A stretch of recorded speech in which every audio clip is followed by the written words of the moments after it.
പ്രായം കുറച്ച് കൂടുതലാ. പക്ഷെ പറഞ്ഞിട്ടെന്താ, നല്ല സൗകര്യമുള്ള ആളാ. ഭാര്യ മരിച്ച പിന്നെ ഒറ്റയ്ക്ക. ഒരു മോനുള്ളത് അങ്ങ് ഊട്ടിയില. ജാതിയിലോ തിരുപ്പാടാ. ആ പിന്നെ കാര്യമുണ്ടായാലും ഇല്ലെങ്കിലും നമ്മുടെ കുട്ടിക്കുണ്ടല്ലോ അല്പം എളുപ്പം ചീത്തപ്പേരൊക്കെ ഉണ്ടെങ്കില് ഞങ്ങൾ സഹിച്ചു കിട്ടോ. കൊണ്ടുവരാൻ കണ്ട ഒരാള്. നിങ്ങൾക്ക് എന്താ പണിക്കരെ, തലയ്ക്ക് നല്ല സുഖമില്ലേ?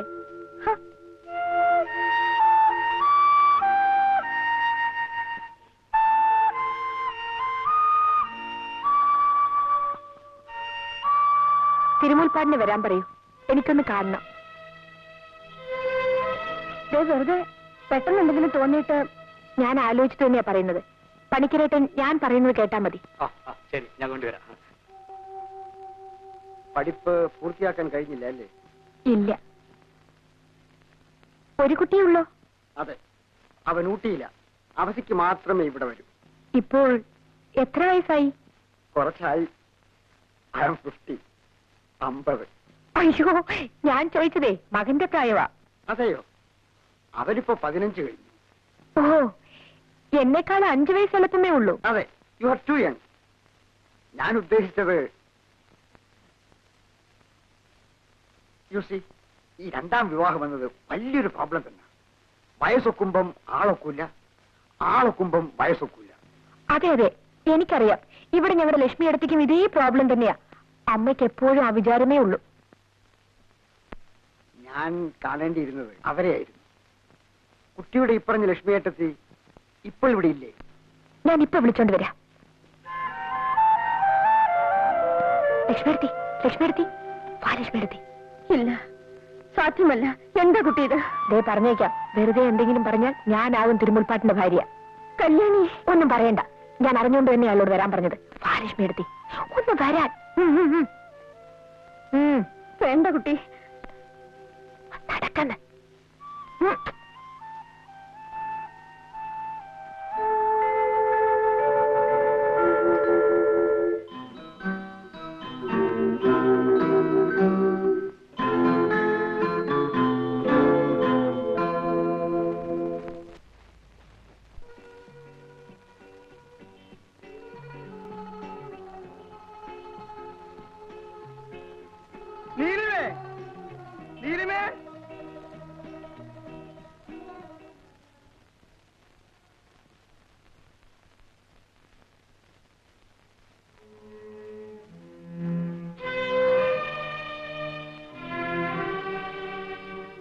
മോളെ നീലിമേ, നീലിമേ.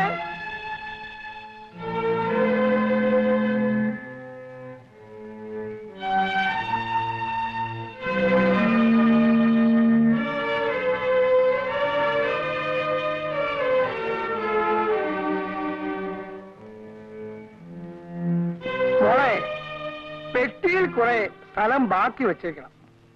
അച്ഛൻ കുറെ സ്വീറ്റ്സ് ഓർഡർ ചെയ്തിട്ടുണ്ട്. അടുത്ത വെക്കേഷൻ വരെ കഴിക്കാനുള്ള സ്വീറ്റ്സ് ഉണ്ട്. സൂക്ഷിച്ചു വയ്ക്കുമോ അതോ ഫ്രണ്ട്സിന് വാരി വാരി കൊടുക്കുമോ? പെട്ടിയ സ്ഥലം കാണില്ല. അയ്യോ, അച്ഛൻ വലിയ സ്വീറ്റ്സ് എല്ലാം എന്ത് ചെയ്യും? എനിക്കറിയില്ല.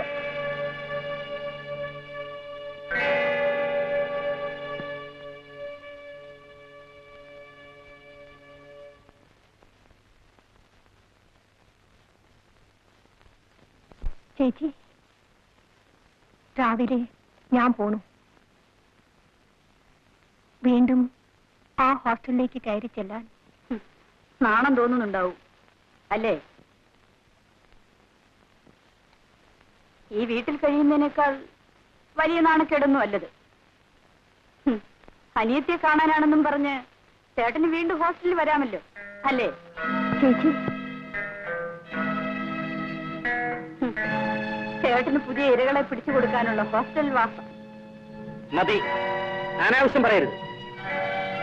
നേര് പറയുമ്പോൾ കേട്ട് നിൽക്കാൻ കുശരില്ല അല്ലേ? ശബ്ദിക്കരുത്. പേടിപ്പിക്കണം. ഒന്ന് പോ ചേട്ടാ. ചേച്ചി, പോ പുറത്ത്. ചേച്ചി, നിന്നോടാണ്.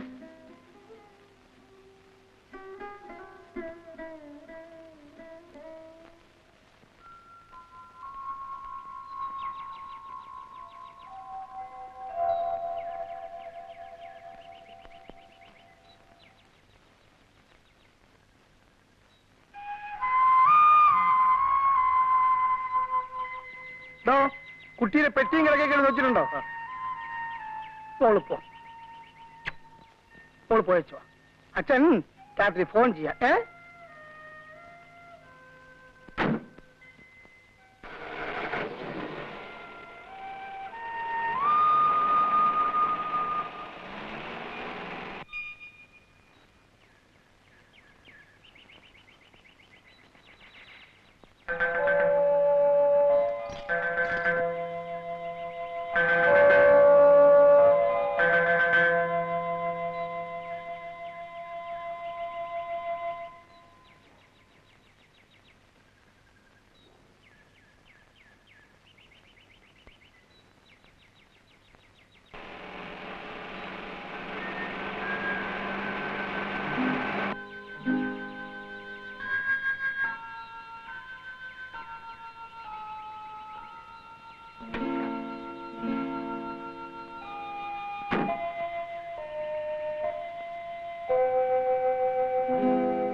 എന്താ കാരണമെന്ന് ചോദിച്ചാൽ എനിക്കറിയാൻ പാടില്ല. ആ മനുഷ്യൻ ഈ വീട്ടിൽ നിന്ന് ആഹാരം കഴിച്ചിട്ട് എത്രയോ കൊല്ലങ്ങളായി. ഏത് ഹോട്ടലിൽ നിന്നാണ് ആഹാരം കൊണ്ടുവരുന്നെന്ന് അദ്ദേഹത്തിന് മാത്രമേ അറിയാവൂ. പിന്നെ ആ ഡ്രൈവർക്കും. അയാൾക്ക് ഇവിടെ വെക്കുന്ന ചോറിൽ വിശ്വാസമില്ലേ? ഉണ്ടാവില്ല. ആരെങ്കിലും വിഷം കലർത്തുമെന്നാണോ? ആയിരിക്കാം. ആര്? എനിക്കറിയാൻ പാടില്ല. എന്നാൽ എനിക്കറിയാം. അയാൾ ഭയപ്പെടുന്നത് പ്രഭുവിനെയാണ്. നിങ്ങളും. നിങ്ങൾ രണ്ടാളും കൂടി ചേർന്നല്ലേ ആ മനുഷ്യനെ നശിപ്പിച്ചത്? അല്ല, നിങ്ങൾ അതിന് കൂട്ടുനിന്നു. ഇല്ല, ഞാനിതിനെ എതിർത്തിട്ടേ ഉള്ളൂ. പക്ഷേ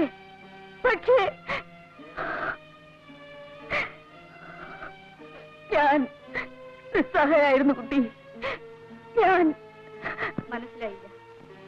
ഭർത്താവ് മരിച്ചതോടുകൂടി എനിക്ക് ആരും ഇല്ലാതെയായി. എനിക്ക് അയാളെ പേടിയായിരുന്നു. അതയാൾ മുതലെടുത്തു. അയാൾക്ക് വേണ്ടിയിരുന്നത് സ്വത്ത് മാത്രമായിരുന്നു. അതെനിക്ക് അന്ന് മനസ്സിലായിരുന്നില്ല. നീലിമ ജനിച്ചതോടുകൂടി അതെനിക്ക് വ്യക്തമായി. പിന്നെ അയാളുടെ ഭയം എന്റെ മോനെ ആയിരുന്നു. അയാൾ അവനെ തളർത്തി. നേരെ നിന്ന് ചോദിക്കാൻ കരുത്തില്ലാത്തവനാക്കി. പണം വാരി കോരിക്കൊടുത്ത് അവനെ വഴിതിരിച്ചു വിട്ടു. കുഞ്ഞ് പാല്. കുഞ്ഞ് നല്ലവണ്ണം പഠിക്കണം കേട്ടോ. മോനെ, ടെക്സ്റ്റ് ബുക്കുകൾ മാത്രം വായിച്ച് പഠിച്ചതുകൊണ്ട് മനുഷ്യന് അറിവ് കിട്ടുകയില്ല. എന്താണ് നോക്കിക്കൊണ്ടിരിക്കുന്നത്?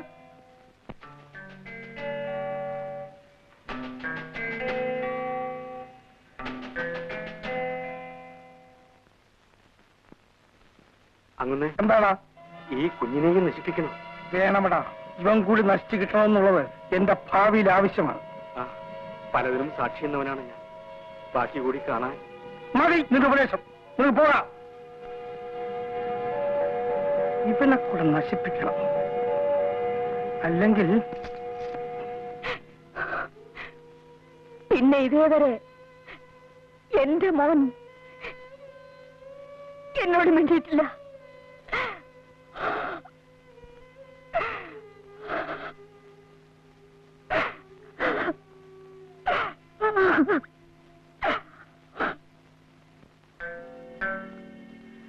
അന്നേ പിന്നെ ഇന്നേ തീയതി വരെ ടാക്സി ഇറക്കിയിട്ടില്ല. പിള്ളേരും കെട്ടിയോളും പട്ടിണിയും. നീ ധൈര്യമായി ടാക്സി ഇറക്കണം. അയ്യോ, പിടിച്ചാലോ? എല്ലാം പറഞ്ഞു കൊടുത്തേ കെട്ടണോ?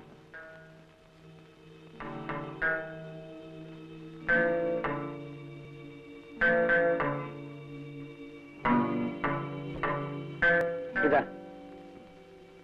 അപ്പോ ഞാനിങ്ങോട്ട്.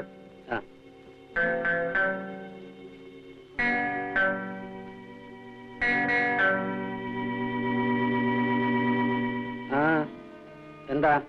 ഒന്നുമില്ല. എവിടെയൊക്കെയുള്ള അബോർഷൻ ചെയ്ത് മരിക്കുന്നു. എവിടെയൊക്കെയുള്ള ടാക്സി ഡ്രൈവർമാര് അതും പറഞ്ഞ് ബ്ലാക്ക് മെയിൽ ചെയ്ത് പണം ഉണ്ടാക്കുന്നു. ലോകത്തെ കിടുകിട വിറപ്പിക്കുന്ന എന്റെ ഭർത്താവ് ഒരു ടാക്സിക്കാരന്റെ മുൻപിൽ ആലില പോലെ നിന്ന് വിറയ്ക്കുന്നു. എനിക്കിതൊക്കെ കാണ